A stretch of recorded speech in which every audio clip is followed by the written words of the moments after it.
met Joan decades ago, and the way she surfaced for me, I saw this article in a legal journal, and she was an associate at probably the most prominent law firm in the East Bay, a big firm, and she was criticizing not just the firm, but the entire legal profession for their failure to progress with diversity.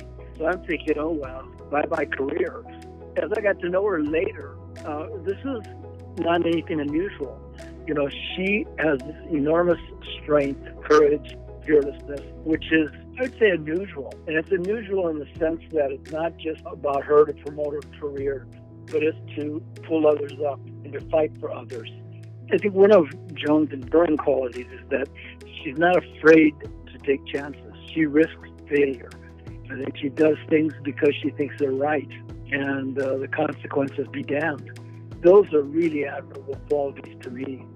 If you think about when Joan started practicing law, there were not a lot of Asian American partners at law firms. There certainly weren't a lot of Asian American women. When you combine the fact that Joan was a trailblazer in that regard with her passionate commitment to mentoring and supporting others, I think it's fair to say she's really made a material difference. Joan is all about the we and not at all about the me. She is somebody who epitomizes the pay it forward view of the world.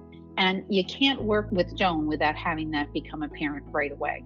I think she has a reputation of being an outstanding mentor, somebody who is truly invested in the success of the people who she works with. There's nothing fake about it. It's all 100% from the heart. I remember meeting Joan, and she acted as if we'd known each other for 30 years. She's been a mentor and a sister and someone who I look to both for personal and professional advice. Joan is forthright, and she's candid, and she's kind. I was thinking about her superpower as I was reflecting on this conversation, and her superpower is generosity.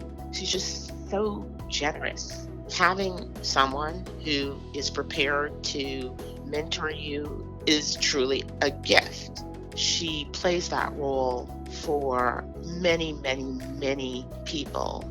Having someone like that, that's the secret ingredient for people's success. There's so few women of color who have blazed the trail that Joan has blazed. As a young associate, I admired Joan from afar, hero worship from afar. But as I got to know her, I discovered that not only has she committed and executed on all of these objectives that she had for not only her life, but her career, but that she is an incredibly engaging and fun and just a wonderful friend.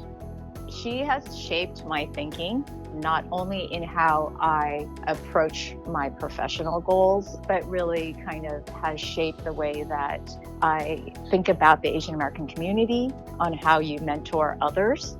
Joan has consistently sought opportunities to bring women together for mentorship, but also to help them meet each other, create a network so that women can rise together, which I think will have impact for years to come.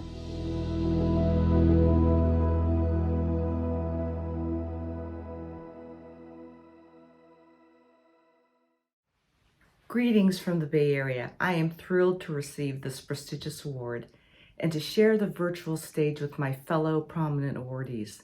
Thank you to the ABA Commission on Women in Profession for selecting me. Thank you to my amazing firm family, Morgan Lewis, and my stupendous chair, Jamie McKeon, for supporting and nurturing me every step of the way. Thank you to my family, Dawn, Claire, Leah, Holden, Camilla, to my friends' family, to ABA of the Greater Bay Area, and to Asian Americans Advancing Justice, AAJC. Thank you for this incredible honor. I am thrilled. My hope is to inspire you and women lawyers everywhere to speak their truth, to be brave, to pursue justice, and at times to be even fearless. I would love us to create even more allies so that together we can embrace the light and bring it to light up the darkness that we've all experienced for the last year. To be honest, I was a pretty strange kid. I used to walk to school alone, singing loudly any patriotic song I could think of. Grand Old Flag, God Bless America, Ballad of the Green Berets. I wanted to be a Green Beret. I was so pumped to be an American. My first awakening was when I was 8 years old. My classmates started calling me Ching Chong Chinaman. I politely but firmly corrected them, saying that in fact I was Japanese American and therefore the more accurate term would be Jap. And they beat me up. Imagine my shock when I realized, and I remember this moment distinctly, that the government, whose virtues I extolled in these patriotic songs every day, had ordered my grandparents, parents, aunts, and uncles to leave their homes in 24 hours, taking only what they could carry, and go to a place unknown. Now, mind you, my maternal grandparents were peaceful farmers in Mountain View. My paternal grandfather was a Methodist minister. My uncle was on the Stanford basketball team, and he spent the last practice hoping to say goodbye to his coach and friends, only to find out that they were no-shows because he was a traitor. One of my uncles, Uncle Joe, served in the very famous 442nd Infantry Battalion, the most highly decorated unit of its kind in U.S. military history. Their motto, "Go for broke," was because they wanted to tell America that they were willing to sacrifice their lives to show that they were loyal Americans. Many of them died in the 442nd, defending and saving other American troops. Now, my mom and her siblings and her parents had this wonderful dog, Patty. Patty was a white terrier. She was adorable, and she would run the perimeter of the farm every night, keeping out the evil spirits. Imagine how heartbroken my mother was to see Patty desperately trying to catch up with the truck that was taking her and her family away. She never saw Patty again.